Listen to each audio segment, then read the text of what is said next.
Welcome to Biology Portal. Today we will study common pharmacological terms.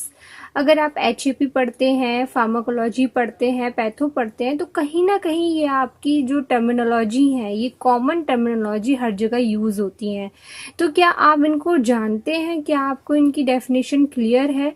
अगर नहीं है तो आप ये डेफिनेशन आज यहाँ से क्लियर कर सकते हैं। आपका कोई भी कंफ्यूजन अगर रहेगा तो हम अपने टॉपिक से डिस्ट्रैक्ट हो जाते हैं, हम वहां पर उस चीज को अच्छे से पढ़ नहीं पाते अगर हमें ये सारी छोटी छोटी टर्मिनोलॉजी क्लियर नहीं होती।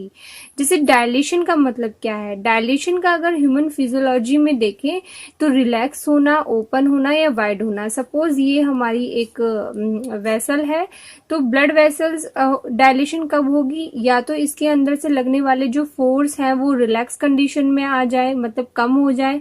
ये एरिया कैसा हो जाएगा? फिर ओपन हो जाएगा, वाइड हो जाएगा। इसी को हम कहते हैं dilation. This is usually used in structure where material are allowed to pass. जहां पर किसी चीज का फ्लो होना होता है वहां पर बेसिकली डायलेशन होता है। सेकंड क्या है आपका? रिलैक्सेशन। रिलैक्सेशन और डायलेशन बेसिकली ज्यादा इसमें डिफरेंस नहीं है।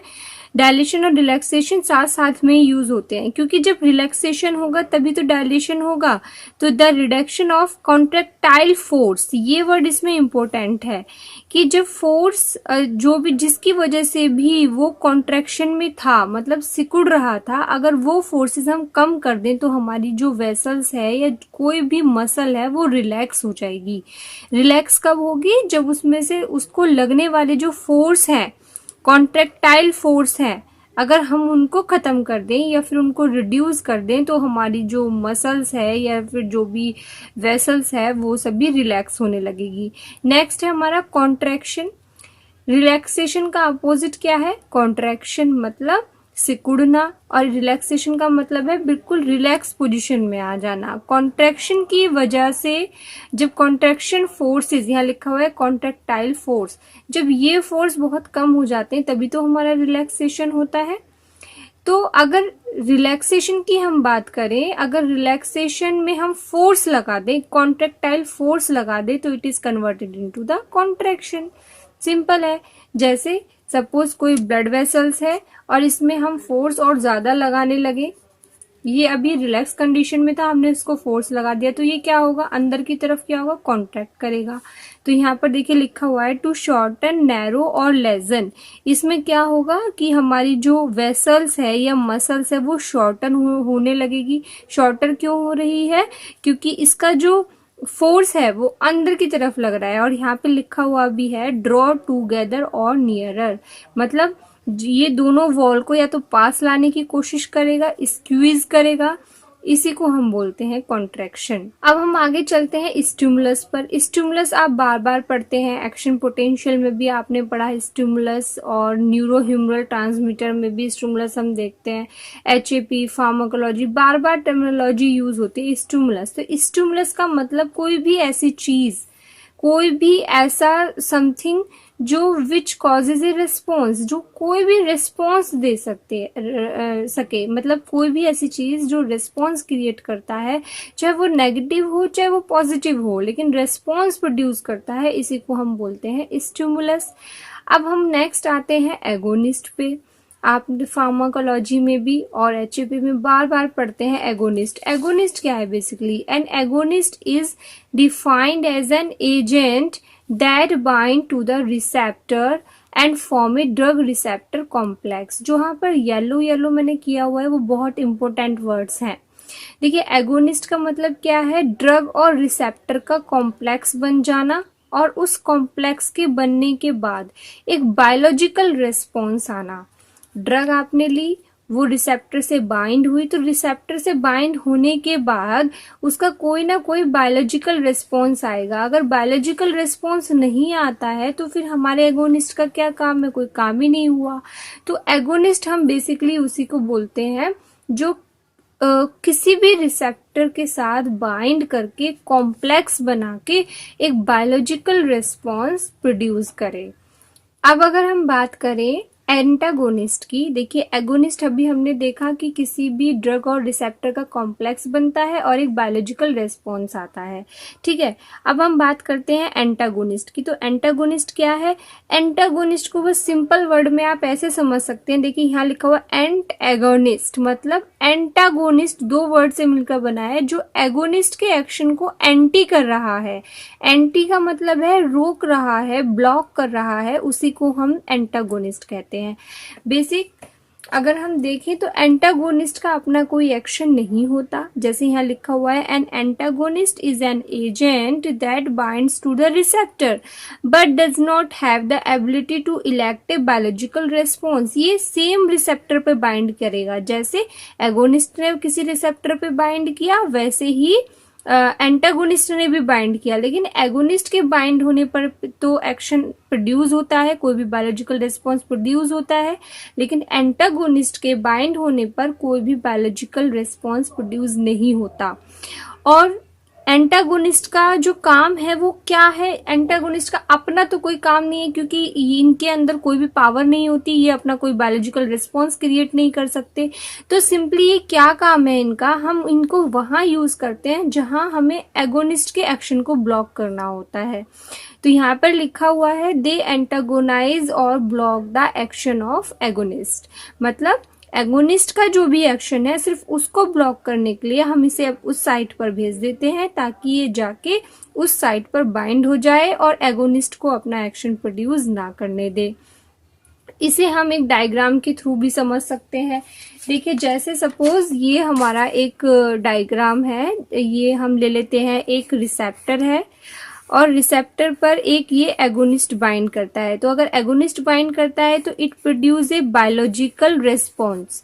बायोलॉजिकल शॉर्ट फॉर्म में मैंने यहाँ पे लिखा है बायोलॉजिकल रेस्पॉन्स प्रोड्यूस करता है। लेकिन अगर हम एंटागोनिस्ट की बात करें, ये क्या है आपका एगोनिस्ट, अगर हम एंटागोनिस्ट की बात करें तो वो इस सेम साइड पे भी बाइंड कर सकता है और दूसरी साइड पे भी बाइंड कर सकता है।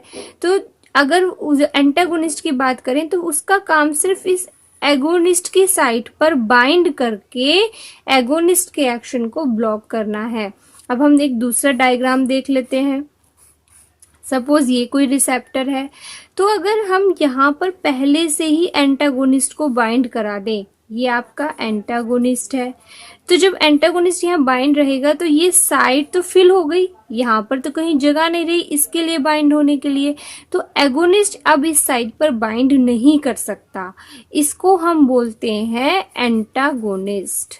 और जब ये इस साइड पर बाइंड ही नहीं होगा तो हम यही तो कहेंगे कि एंटागोनिस्ट ने एगोनिस्ट के एक्शन को ब्लॉक कर दिया, तो it is known as antagonist. इसके बाद अगर हम बात करें एफिनिटी क्या होती है, it is defined as ability of the drug substance to attach itself to receptor to form a drug receptor complex, attractive forces between drug and receptor. It chiefly depends on molecular structure of the drug. Affinity देखिए आप बहुत जगह पढ़ेंगे कि इसकी affinity ज्यादा है, इसकी इंट्रेंसिक एक्टिविटी कम है, या इसकी इंट्रेंसिक एक्टिविटी ज्यादा है, इसकी एफिनिटी कम है। तो एफिनिटी का मतलब क्या है? एफिनिटी का मतलब है अट्रैक्टिव फोर्स से। एफ है ना यहाँ पर, तो आप याद रखिए अट्रैक्टिव फोर्स, एफिनिटी एफ से आप याद रख सकते हैं अट्रैक्टिव फोर्स। मतलब जब ड्रग और रिसेप्टर, फिर से हम यहाँ देखते हैं, जब ड्रग और रिसेप्टर दोनों आपस में बाइंड होंगे तो उसकी एफिनिटी कब ज्यादा, एफिनिटी का क्या मतलब है, जो ये ड्रग है ये हमारे रिसेप्टर से बाइंड होने के लिए इसको बहुत सारे फोर्स लगते हैं, इन दोनों के बीच में बहुत सारे फोर्स काम करते हैं, वैन डर वाल फोर्सेस, हाइड्रोजन बॉन्ड, तो डिफरेंट जो फोर्स लगते हैं बेसिकली, अगर वो फोर्स नहीं लगेंगे तो हमारे एगोनिस्ट और ड्रग या फिर एंटागोनिस्ट या रिसेप्टर इन दोनों के बीच में बॉन्ड अच्छे से नहीं बन पाएगा, इनकी बाइंडिंग अच्छे से नहीं हो पाएगी। तो जितने अच्छे अट्रैक्टिव फोर्स होंगे उतनी ही अच्छी क्या होगी, एफिनिटी होगी। तो अगर हम एफिनिटी की यहाँ पर बात करें, लिखा हुआ है itself to the receptor to form a drug receptor complex, drug ने रिसेप्टर के साथ कॉम्प्लेक्स बना लिया, an attractive force between drug and receptor. देखिए यहाँ पर सेम चीज लिखी हुई है जो अभी मैंने बताई आपको कि अट्रैक्टिव फोर्स ड्रग और रिसेप्टर के बीच में जो लगते हैं, जिसकी वजह से हमारा बायोलॉजिकल रिस्पॉन्स अच्छा आता है, तो उसी को हम एफिनिटी कहते हैं। अगर हमारे अट्रैक्टिव फोर्स अच्छे नहीं होंगे तो उस ड्रग की एफिनिटी कैसी होगी, कम होगी। अब हम बात करते हैं इंट्रिंसिक एक्टिविटी की। What is intrinsic activity? The ability of the drug to produce pharmacological action after combining with receptor. देखिए जब अभी हमने पढ़ा था एफिनिटी क्या होती है, तो एफिनिटी कह रहे थे कि हम जितनी अच्छी उसके साथ रिसेप्टर के साथ अट्रैक्टिव फोर्स लगेंगे उतनी ही अच्छी हमारी एफिनिटी होगी।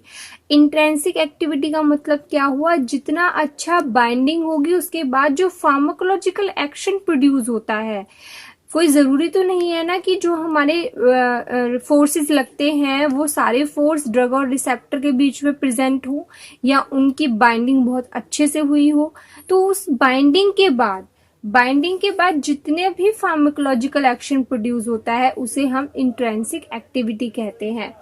सपोज जैसे हमारी कोई ड्रग है, वो किसी रिसेप्टर से बाइंड की, तो बाइंडिंग होने के बाद हो सकता है कि कुछ फोर्सेस की कमी रह गई हो, तो इसके बाद हमारा जो फार्माकोलॉजिकल एक्शन यहाँ पे हमें रिजल्ट में मिलेगा उसे हम कहते हैं इंट्रिंसिक एक्टिविटी। सपोज ये फोर्सेस काफी अच्छे थे तो हमने देखा यहाँ रिस्पॉन्स 50 आया, लेकिन इस बार हम दूसरी ड्रग के साथ देख रहे हैं जब वो बाइंड करती है तो क्या हुआ कि जो रिसेप्टर और ड्रग के बीच में फोर्सेस थे उन्होंने अच्छे से काम नहीं किया। तो इस बार क्या होगा कि हमारे इस ड्रग की इंट्रिंसिक एक्टिविटी जो है वो कम हो जाएगी। सपोज वो हमारी 20, 30 कितनी भी हो सकती है। तो ये जो इंट्रिंसिक एक्टिविटी है और एफिनिटी है दोनों आपस में मिलजुल के काम करती हैं। इसके बाद हम काम देखते हैं पार्शियल एगोनिस्ट। पार्शियल एगोनिस्ट क्या होते हैं? A drug that binds two receptor but produces an effect less than that of agonist. देखिए नाम से समझ में आ रहा है, पार्शियल मतलब थोड़ा थोड़ा, मतलब less than that of an agonist. जितना एगोनिस्ट का एक्शन है उससे कम इफेक्ट आता है पार्शियल एगोनिस्ट का। और ऐसा क्यों हुआ होगा कि देखिए जब आपके ड्रग और रिसेप्टर के बीच में मैक्सिमम इंट्रिंसिक एक्टिविटी और एफिनिटी रही होगी तो ऑब्वियसली हमारी जो ड्रग रिसेप्टर का कॉम्प्लेक्स है वो बहुत ही स्ट्रांग रहा होगा। फिर से हम यहीं देखते हैं, ये हमारी ड्रग रिसेप्टर है और ये हमारा ड्रग है। अगर इन दोनों के बीच में एफिनिटी भी अच्छी है और इंट्रिंसिक एक्टिविटी भी इसकी अच्छी है तो हमारा जो फार्माकोलॉजिकल एक्शन है या रिजल्ट है वो बहुत अच्छा आएगा।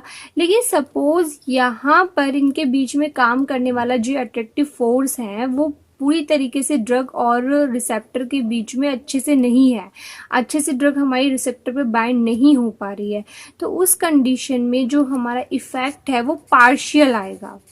पार्शियल मतलब फुल नहीं आया है, फुल एगोनिस्ट और पार्शियल एगोनिस्ट। जो एगोनिस्ट में फुल मतलब 100% और पार्शियल मतलब जो हमारे एगोनिस्ट का एक्शन है उससे कम आता है। क्यों आता है ये? क्योंकि इस हमारे जो रिसेप्टर और ड्रग के बीच में जो फोर्सेस हैं उनकी मतलब जो एफिनिटी है और इंट्रिंसिक एक्टिविटी है वो दोनों कम है। उसके बाद हम देखते हैं इनवर्स एगोनिस्ट। इनवर्स नाम से पता चल रहा है, इनवर्स मतलब एगोनिस्ट के अपोजिट इफेक्ट मिलेगा। यहाँ देख सकते हैं opposite to that of an agonist.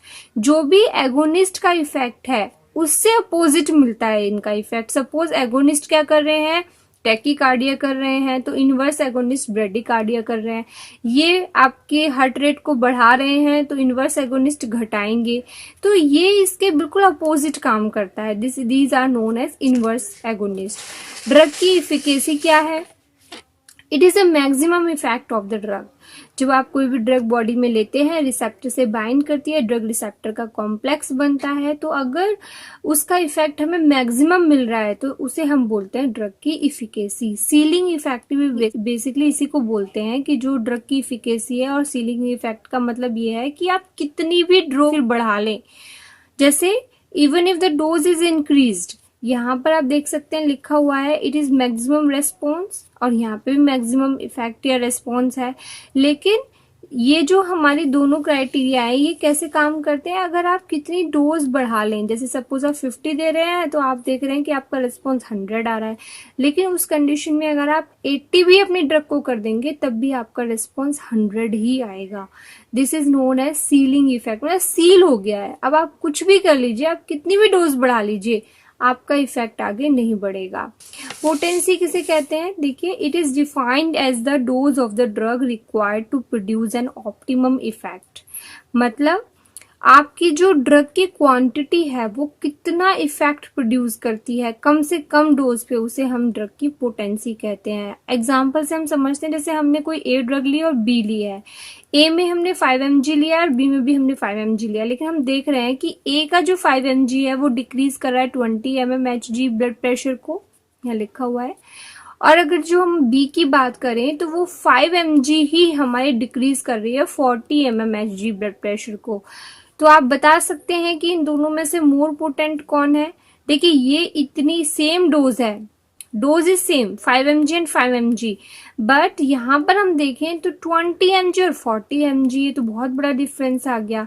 इसका मतलब जो हमारी बी ड्रग है it is more potent then the A.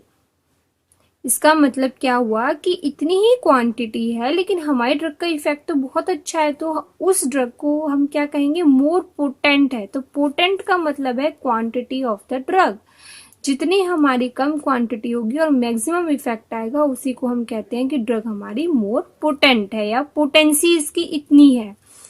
Prodrug, ये एक बहुत इंपॉर्टेंट टॉपिक है, आप डिटेल में पढ़ेंगे, जैसे हमारी लीवोडोपा, कार्बिडोपा, इन सारी चीजों में पढ़ेंगे। तो प्रोडक्ट बेसिकली है क्या, मेडिकेशन और कंपाउंड, कोई भी मेडिसिन हो सकती है, कोई भी कंपाउंड हो सकती है। आपने ड्रग तो पढ़ी है, लेकिन प्रोड्रग क्या है, after administration it is metabolised into a pharmacological active drug. ये आपका स्टमक है, तो यहाँ पर जब आप ए ड्रग को ले रहे हैं तो लेने के बाद ये आपकी बॉडी में जब आपने एडमिनिस्ट्रेट किया तो यहाँ पे ये मेटाबोलाइज हो जाती है सपोज बी में, तो ये बी फॉर्म अब एक्टिव है, जबकि जो ए फॉर्म जब आपने एडमिनिस्ट्रेट की थी वो हमारी फार्माकोलॉजिकल एक्टिव नहीं थी। और ये हम ऐसे क्यों करते हैं, प्रोडक्ट बनाने का हमारा मेन पर्पस क्या है, जैसे सपोज हम बी की बात करें, अगर हमारी ए ड्रग बॉडी में जाने के बाद बी में मेटाबोलाइज्ड हो जाती है तो क्या होता है